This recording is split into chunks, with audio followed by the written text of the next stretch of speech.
NHRA Mellow Yellow Drag Racing is an unpredictable sport. The classes of Top Fuel and Funny Car can produce 11,000 horsepower and speeds that top 330 miles per hour. And when things go wrong, the results can be spectacular. Hi, I'm Lewis Bloom. This is Funny Car driver Jack Beckman, and for the next 30 minutes, we'll explore some of the amazing incidents that happened this season in NHRA Mellow Yellow Drag Racing. What makes it even more amazing? They walked away.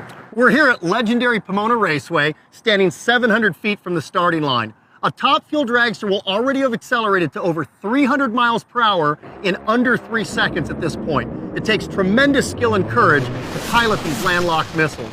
Our first incident features a Top Fuel world champion who had an unfortunate encounter with the wall right here. Since 1961, the NHRA has kicked off their season at the Auto Club Pomona Raceway. Brittany Force, who 3 months earlier won the 2017 Mellow Yellow Top Fuel Championship, hoped to start her 2018 campaign on a winning note. Instead, in her first round race with Terry Haddock, Brittany would learn a tough lesson about driving a Top Fuel dragster. Oh, and Brittany was there and gave it away, and Brittany, the champ, is in the wall. Pause has fallen over Auto Club Raceway. Brittany's parents, mother Lori, and the 16-time champion John Force rushed down track concerned about the condition of their daughter. Jack, people take for granted how hard these cars are to control when they spin the tires. And often when they smoke the tires, they don't go straight. What caused the crash is Brittany lifted off the throttle to try to regain traction. We call that pedaling. When she got back on the throttle, the car wasn't pointed straight down track. And by the time she realized it and stepped off it again, it had already over-rotated and drove her into that wall. To me, Lewis, the amazing thing about this wreck, when they downloaded their data recorder after the run, that impact with the left wall was more than 100 G's of deceleration. A reflective Brittany Force looks back on the worst crash of her drag racing career. It's terrifying to watch. I hate watching it. I'm shocked that I was in that thing, and it frustrates me that I can't remember any of it. I was always wondering when it was going to happen, and it was ugly, but we've gone back and looked at it, and we know what happens. We just try to move forward from there. When a sportsman racer whose race car did something we haven't seen in the NHRA for years. Cruz Pedregon has won 2 Mellow Yellow championships in the funny car division, despite being one of the few full-time single-car teams. By the time of NHRA's return to Richmond, Virginia in 2018, Pedregon had 1 event victory and the performance to get him back to champion's podium for the first time in 10 years. Yet, in qualifying session 3, the cruiser would suffer a major setback. Wow. Wow is right. To make 11,000 horsepower, we're generating tremendous cylinder pressure. You got all that blower boost and all that nitromethane, and it has to be sealed in that chamber. If something goes wrong with the tune-up, that intake valve can literally pull right through the retainer. Now that combustion gets up into the supercharger and you get that big explosion. And as strong as these carbon fiber bodies are, once you've split one of them at 300 miles an hour, the aerodynamics are just going to tear them to pieces. We caught up with Cruiser after an expensive day here at Richmond. Man, as explosions go, that was one of the bigger ones I've ever had. But telling you earlier, the bombs are bigger today. We're putting more fuel through these engines and all that, but no warning, no nothing. It just blew up. So a lot of damage, but the Snap-on car will ride again. 4 races later in Denver, Pedregon had still not found the problem as he lined up once again alongside Tim Wilkerson. And just like at Richmond, Cruz would throw the Bandimere Raceway crowd for all the wrong reasons.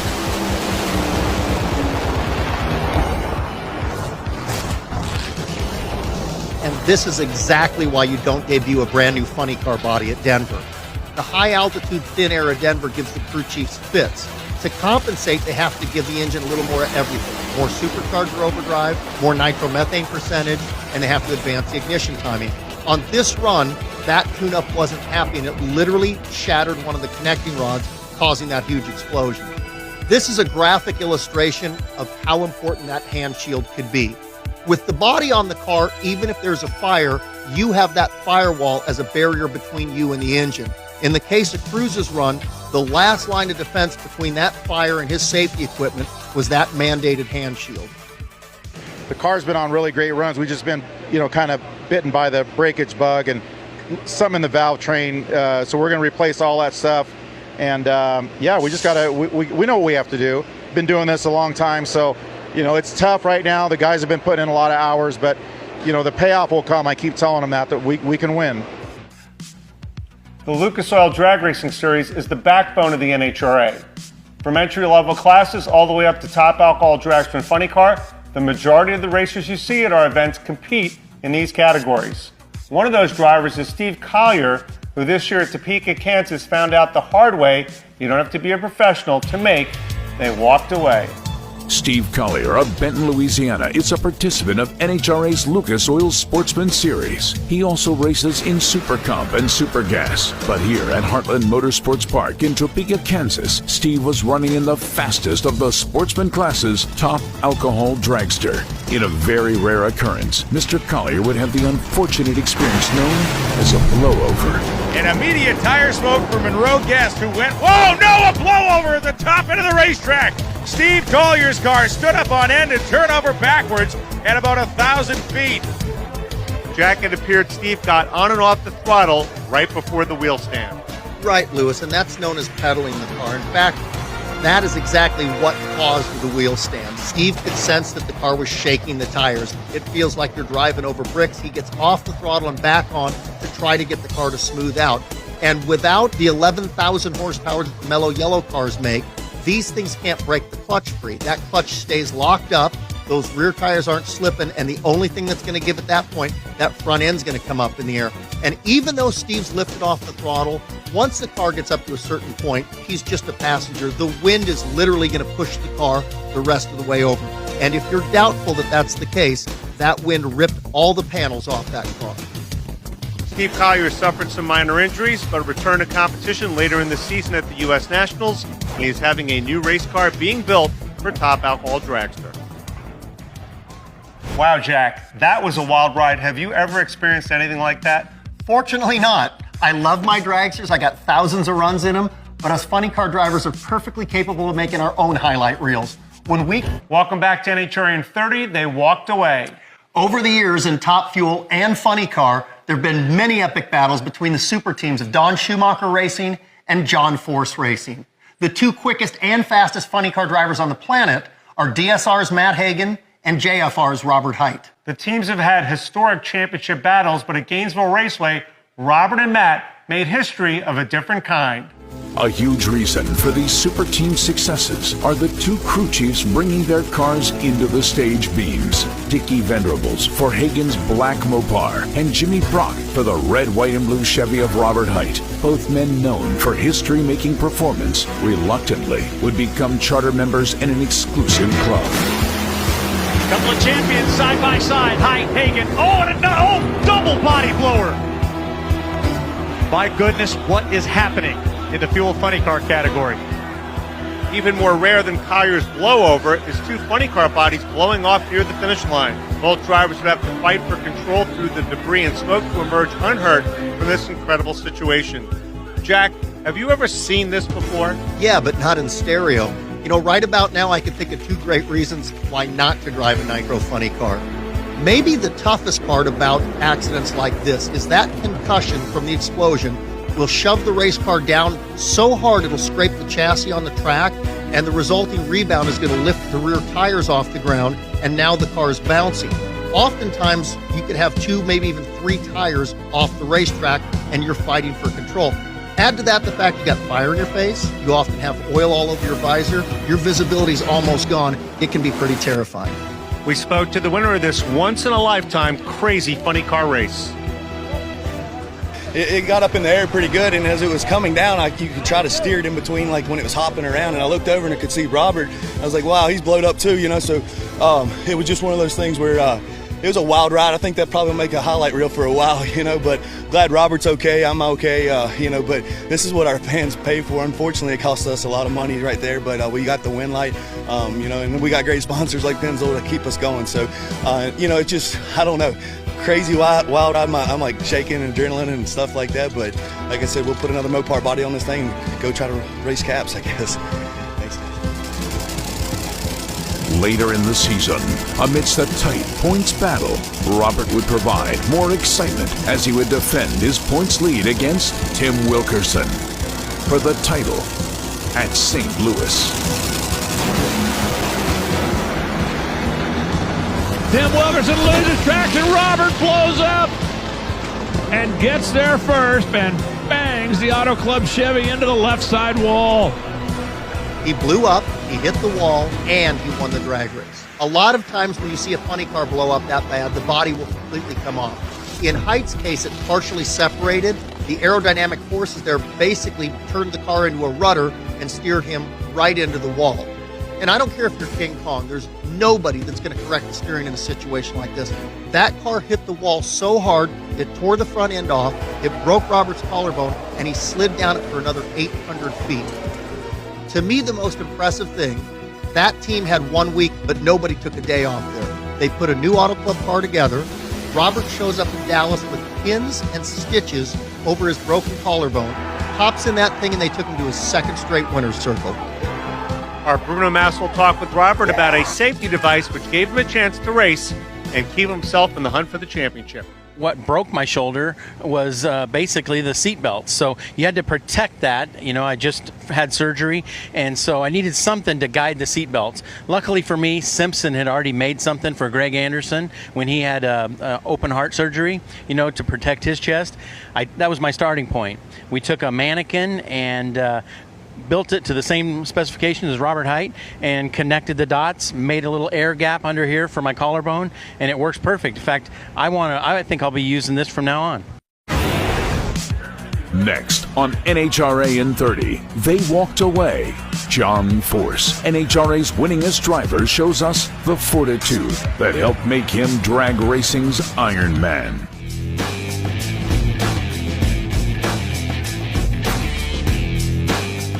Welcome back to NHRA in 30. They walked away. John Force is NHRA's winningest driver with 149 event victories and 16 championships.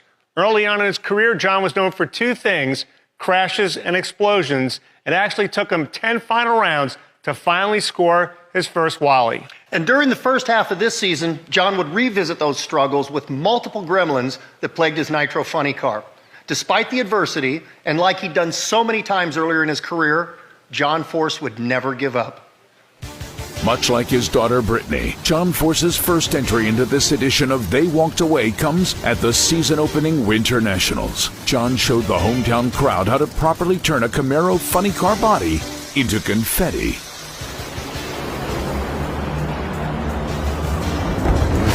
And again, that telltale white smoke means we've had a cylinder go out, and eventually a second one drops on this one right before the car explodes. Once he dropped those cylinders, the rest of the engine went lean. It actually failed some of the main studs that support the crankshaft, allowing that to drop down, breaks the connecting rods, and this is the result. Now at this point, John's already lost an expensive funny car body.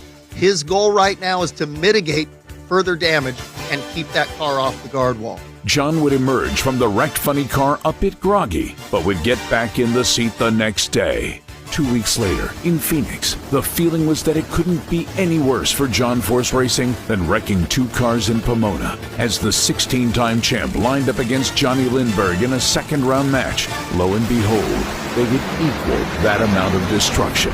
Johnny had to rattle it. Oh, kaboom for John Force. He blows the body completely off of it, comes across in front of Johnny Lindbergh, and the two of them get together.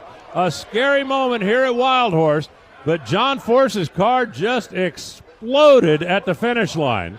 Daughter Courtney is obviously concerned about her father, who was just involved in one of the most serious wrecks of his career. And Lewis, stop me if you've heard this before. Nitro funny car, dropped cylinders, engine explosion, body destruction. What makes this an interesting run is it looks like a lot of the underbody bracing actually got into the steering mechanism on John's car, and that could have contributed into shoving him across the center line. Now, Johnny Lindbergh has just made his run, deployed the parachutes. He's still focused straight ahead, and all of a sudden, things go dark in front of him. That's another funny car coming right through his windshield.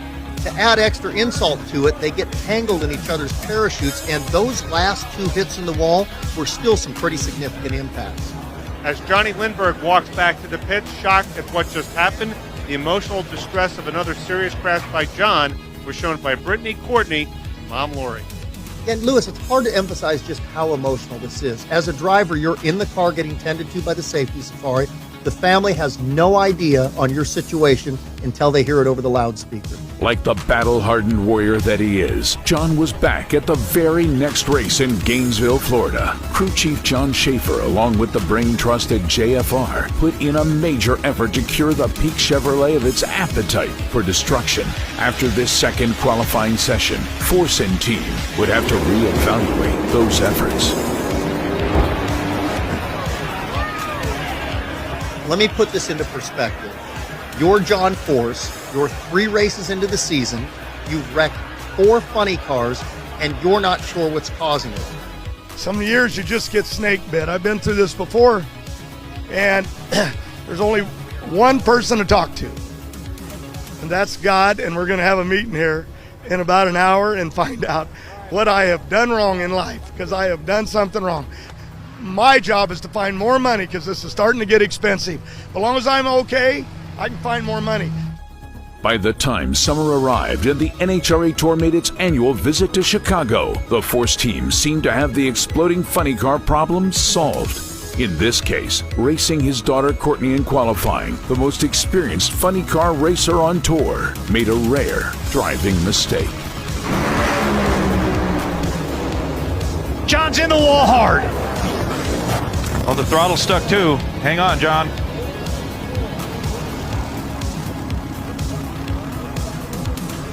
These cars will jump up and bite you, even if you're the guy with more runs in a nitro funny car than anybody else in history. John pedaled this car, and with the swept back headers, when he got back on the throttle, there might have been a cylinder or 2 out on the right side. That thrust differential actually turned the car to the right and put it in the wall. As soon as it made contact, it broke the steering. That's why that car continues down the wall. The body keeps getting shoved over, hits the injector linkage, and is opening up that injector partway. We caught up with the 16-time champ after this wild ride at Route 66. This race car will never beat me. You understand that? It's trying, but it ain't gonna. I'm gonna fight this son of a bitch till I figure it out, and that's a fact.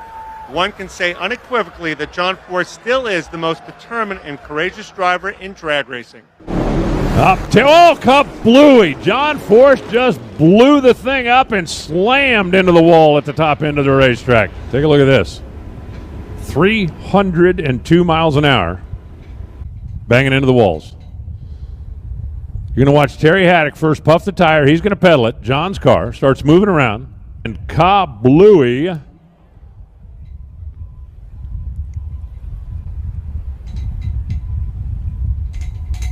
Banks it off of the right wall, and then the real big hit, in my eye, looked like when he came back across.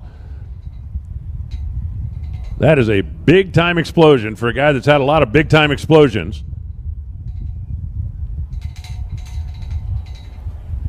Wow, he didn't even get that wall. I thought he went over and banked off one and came back for the other, but look at this thing. Traveling across the racetrack. Fortunately for Terry Haddock, he was slowed down to the point that he was out of the way, and man, that is a big-time hit into the concrete down there.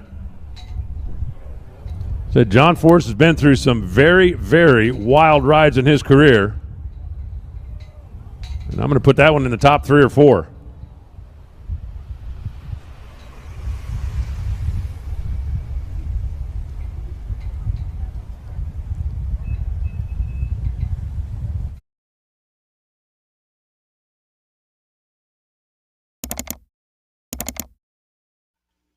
Thank you for watching and supporting this channel. Rest in peace, Don Schumacher. Get well, John Force.